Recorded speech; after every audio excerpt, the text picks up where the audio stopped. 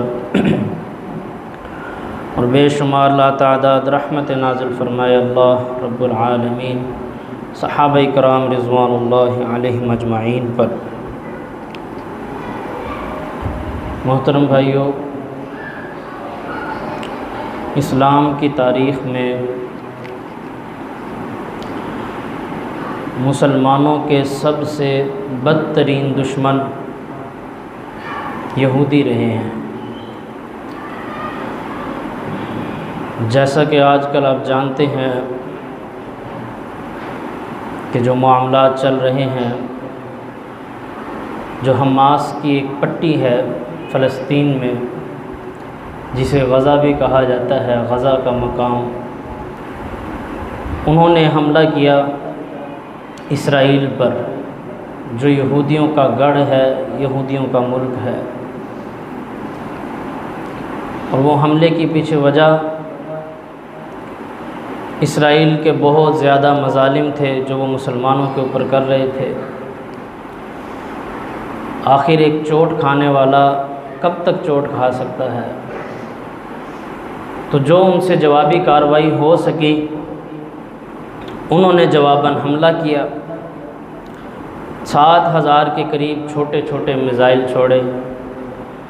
اس سے کوئی زیادہ نقصان تو نہیں وہ کر سکے اسرائیل کا، کہ اسرائیل ایک بڑی پاور ہے، وہ ایک چھوٹا سا ایریا ہے مسلمانوں کا، تو اتنا نقصان نہیں کر سکتے، نہ ہی وہ کر سکیں گے، کیونکہ ابھی ان کی فوج کی تعداد بہت تھوڑی ہے، نسبتاً ان کے پاس جگہ بھی بہت کم ہے۔ تو انہوں نے سوچا ہم نے ویسے ہی جب مرنا ہی ایسے ہے تو پھر ہم لڑ کے مرے، لڑائی کر کے، جنگ کر کے، اس وجہ سے وہ جوابی کارروائی کی گئی۔ اب بات یہ ہے کہ بہت سارے ہمارے بھائی ہیں جنہیں ان چیزوں کا علم نہیں ہے۔ فلسطین کیا ہے، اسرائیل کیا ہے، بیت المقدس کیا ہے، مسجد اقصیٰ کیا ہے، جبکہ یہ ساری کی ساری چیزیں ہمارے دین اسلام میں بہت اہمیت کی حامل ہیں۔ یہ مقامات، یہ جگہیں دین اسلام میں بہت اہمیت رکھنے والی ہیں۔ بیت المقدس کا ذکر قرآن مجید میں بھی آیا ہے، مسجد اقصیٰ کا ذکر قرآن مجید میں بھی ہے، اور اسی طرح یہود و نصارہ کا ذکر بھی قرآن مجید میں موجود ہے۔ اور ان کے ساتھ ابھی معاملات ہمارے ختم نہیں ہوئے، بلکہ قیامت کے قریب تک ہمارے ان کے ساتھ معاملات چلنے ہیں، وہ دشمنی کی بنا پر ہوں، جنگوں کی بنا پر ہوں، جب رسول اللہ صلی اللہ علیہ وسلم کی پیشن گوئیاں موجود ہیں تو ہمیں کم از کم اپنے دشمن کا علم ضرور ہونا چاہیے۔ اب ہم تو یہاں بآسانی بیٹھے ہیں، لیکن جو فلسطینی مسلمان ہیں، جو دکھ میں ہیں، تکلیف میں ہیں، ان سے پوچھئے۔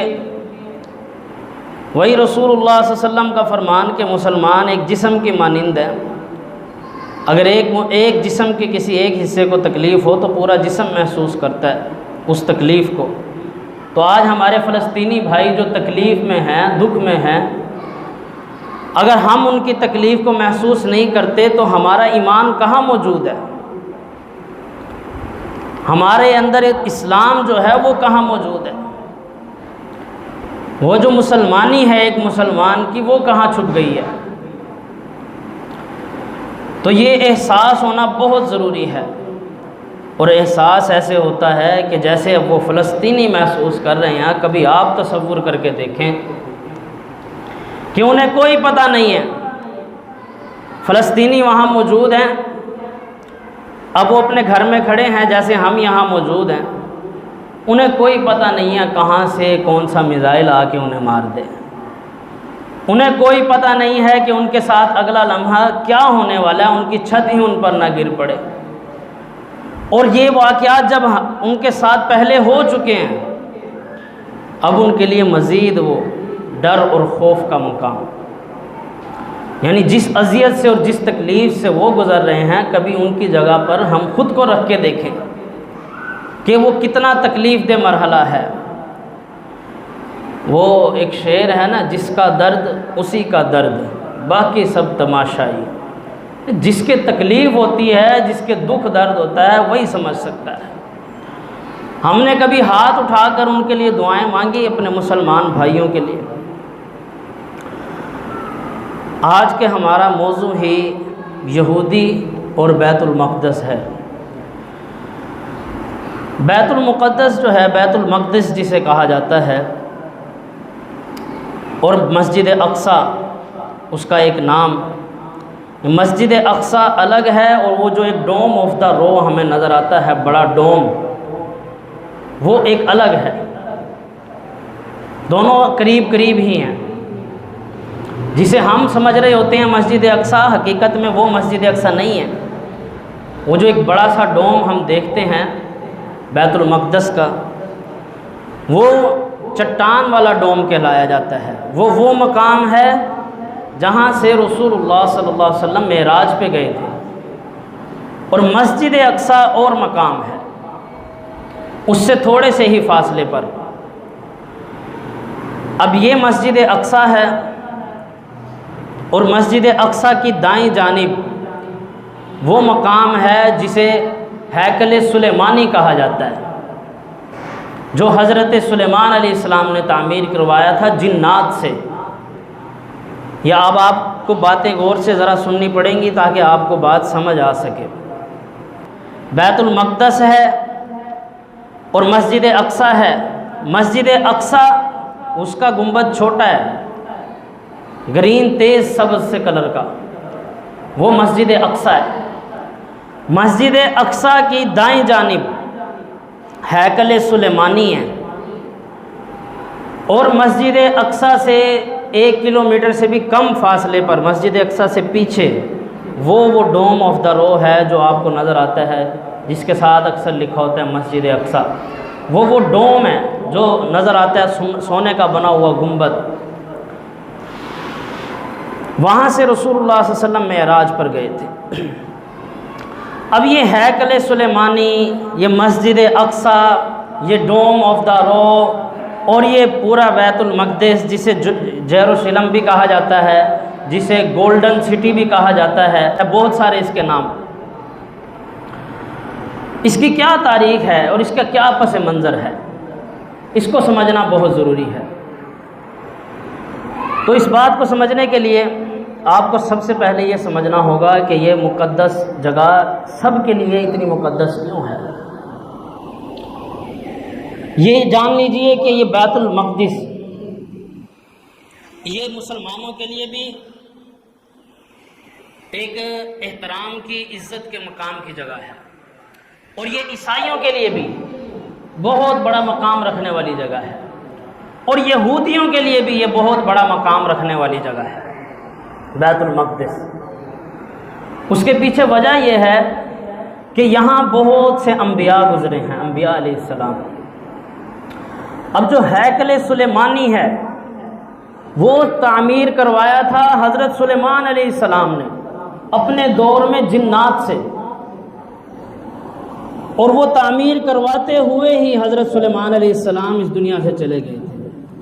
آپ واقعہ سنتے ہیں نا قرآن مجید میں کہ لاٹھی پکڑی ہوئی تھی اور تعمیر کروا رہے تھے جنات سے، اور پھر ایسا ہوتا ہے کہ اس لاٹھی کو دیمک کھانا شروع کرتی ہے، اور کھاتے کھاتے وہ جب لاٹھی ختم ہو جاتی ہے تب جنات کو پتہ چلتا ہے کہ حضرت سلیمان علیہ السلام فوت ہو چکے ہیں، کیونکہ اس لاٹھی کے سہارے حضرت سلیمان علیہ السلام کا جو جسم مبارک ہے اس میں جان تو موجود نہیں ہوتی، اللہ نے روح نکال لی ہوتی ہے حضرت سلیمان کی، تو اس لاٹھی کے سہارے وہ کھڑے ہوتے ہیں یا بیٹھے ہوتے ہیں، لیکن جنات سمجھتے ہیں کہ یہ زندہ ہیں، اور حضرت سلیمان علیہ السلام کا ڈر خوف اتنا زیادہ تھا کہ وہ کام روکتے نہیں تھے، تو ان جنات کے ذریعے وہ ہیکل سلیمانی تیار ہوا جو مسجد اقصی کے بالکل بغل میں ہے دائیں ہاتھ پہ۔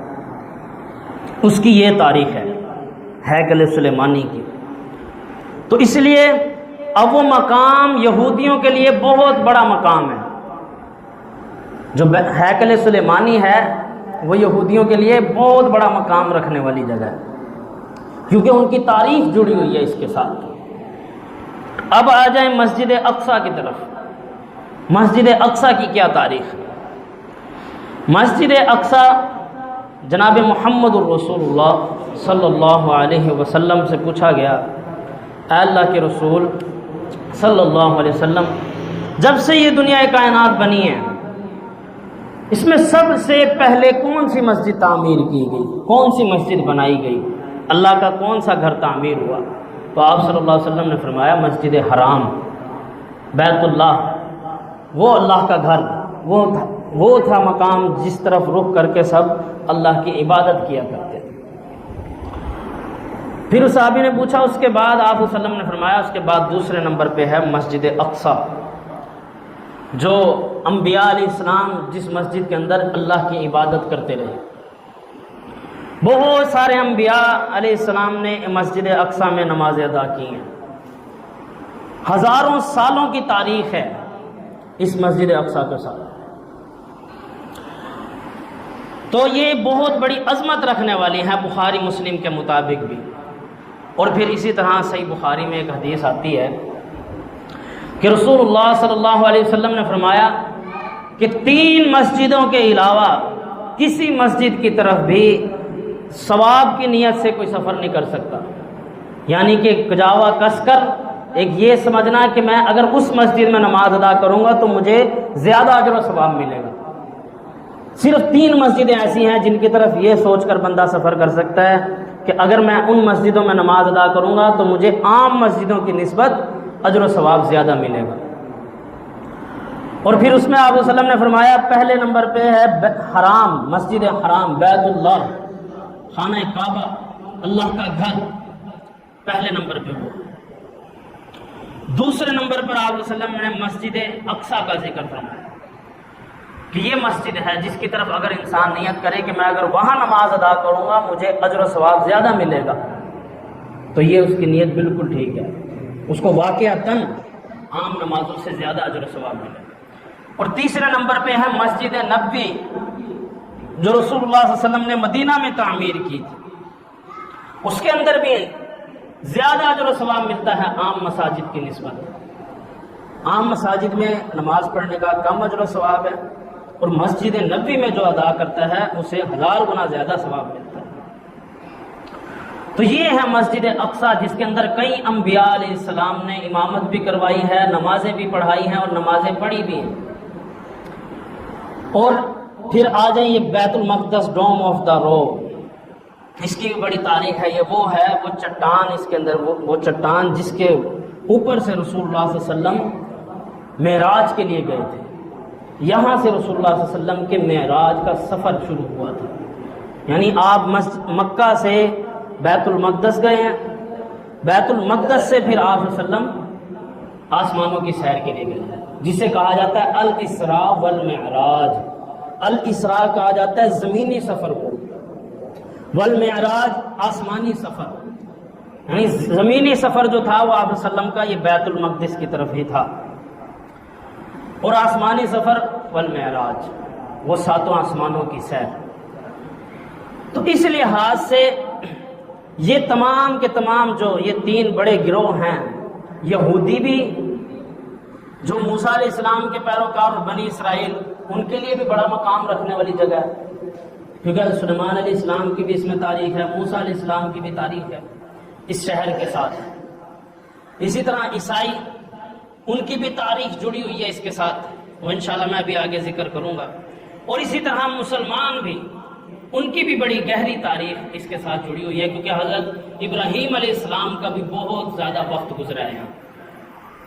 حضرت ابراہیم علیہ السلام نے بھی اپنی دعوت یہاں سے شروع کی، آغاز شروع کیا، تو یہ بہت سے انبیاء کا مسکن رہا۔ پھر اس کو ایک مقام یہ بھی حاصل ہے کہ رسول اللہ صلی اللہ علیہ وسلم پر جب نماز فرض ہوئی، آپ کو تحفہ دیا گیا نماز کا، تو صحیح بخاری میں بھی حدیث آتی ہے، صحیح مسلم میں بھی حدیث آتی ہے کہ رسول اللہ صلی اللہ علیہ وسلم نے مدینہ میں آنے کے بعد جب نماز کا آغاز ہوا تو 17 مہینے تک بیت المقدس کی طرف رسول اللہ صلی اللہ علیہ وسلم نے رخ کر کے نماز ادا کی۔ یہ وہ مقام ہے بیت المقدس جس کی طرف 17 مہینوں تک بیت المقدس کی طرف رخ کر کے رسول اللہ صلی اللہ علیہ وسلم نے نمازیں پڑھائی ہیں۔ لیکن آپ وسلم کی دلی خواہش تھی ہے کہ اللہ تعالیٰ میرا قبلہ وہی بنا دے جو ابراہیم علیہ السلام کا تھا. میں ملت ابراہیم پہ ہوں تو لہٰذا اللہ میرے لیے بھی وہی قبلہ بنا دے کہ ابراہیم علیہ السلام کا تھا. بیت اللہ حرم شریف.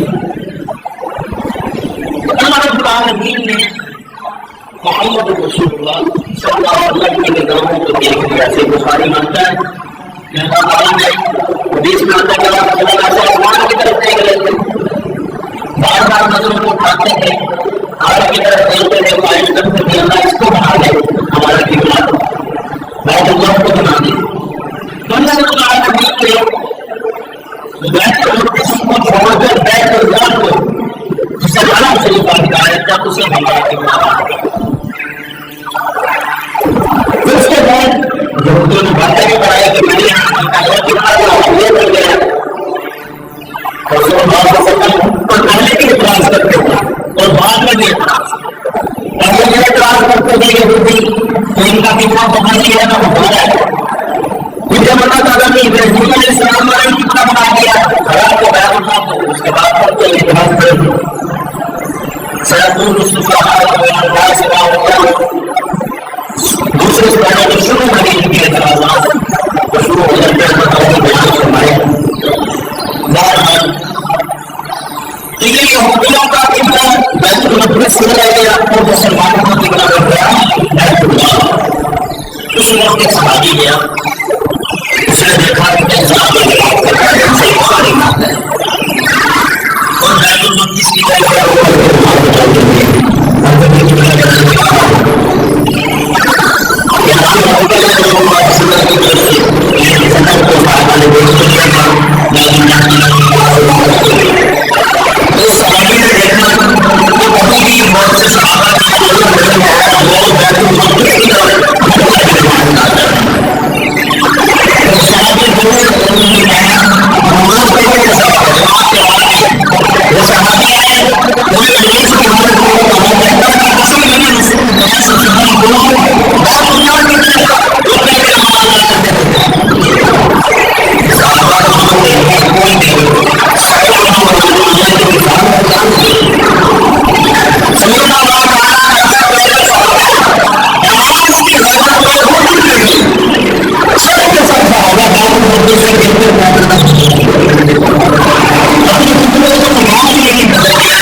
سکے